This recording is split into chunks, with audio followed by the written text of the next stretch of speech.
हर कोई इस लड़के से डरता था, लेकिन सिर्फ उसी में इतनी हिम्मत थी कि वह उसकी सिगरेट बुझा सके, क्योंकि वह उसकी एकमात्र कमजोरी थी। एक बार गलती से उसने उसे अपना सूप का कटोरा दे दिया। उसने शर्माते हुए उसे लेने से मना कर दिया। उसे लगा कि वह नखरे दिखा रहा है। उसे जरा भी अंदाजा नहीं था कि वह कटोरे के किनारे पर लगे लिपस्टिक के निशान को घूर रहा था। विचारों के भंवर में खोया हुआ जैसे ही वह चुपके से एक घूंट लेने वाला था, उसे अचानक एहसास हुआ कि उसने गलत सूप दे दिया है और उसने हड़बड़ी में उसे वापस छीन लिया। इस दौरान वह उसकी आंखों में पल भर के लिए उभरी निराशा को देख नहीं पाई। वे जन्म से एक दूसरे को जानते थे। बचपन भर वे आपस में झगड़ते और खेलते कूदते रहे, लेकिन हाई स्कूल में पहली बार उसे किसी और लड़की से प्यार हो गया और वह हर दिन उस लड़की के इर्द गिर्द मंडराता रहता। उसे यह देखना बिल्कुल गवारा नहीं था।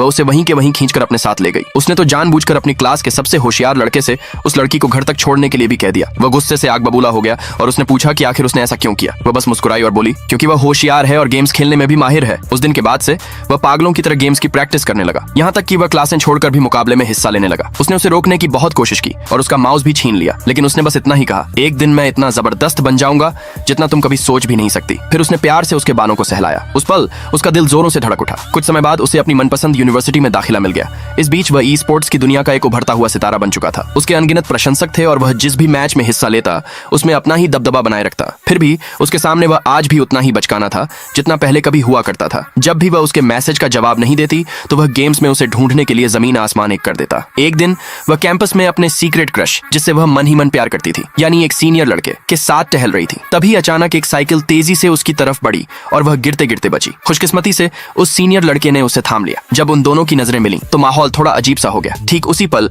एक जानी पहचानी आवाज गूंज उठी, आखिरकार मैंने तुम्हें ढूंढ ही लिया। उसने पीछे मुड़कर देखा तो सामने वही लड़का खड़ा था। उसने उस सीनियर लड़के से उसका परिचय करवाया, लेकिन उस लड़के के चेहरे पर बर्फ सी ठंडी और बेरुखी भरी भाव भंगिमा छाई हुई थी। ठीक उसी समय उस सीनियर लड़के की एक्स गर्लफ्रेंड वहां आ पहुंची और वह हड़बड़ी में वहां से चला गया। उसे थोड़ी निराशा हुई और वह जाने ही वाली थी कि अचानक उसने उसे अपनी बाहों में खींच लिया और फुसफुसाया, क्योंकि तुम्हें किसी पर चुपके चुपके क्रश रखना पसंद है तो मुझ पर ही क्रश रख लो। उसे लगा कि वह मजाक कर रहा है और उसने उसे जोर से चिकोटी काटी, लेकिन उसने कभी सोचा भी नहीं था कि अगले ही दिन वह उसका क्लासमेट बन जाएगा। दूसरे पार्ट के लिए कमेंट में यस लिखे।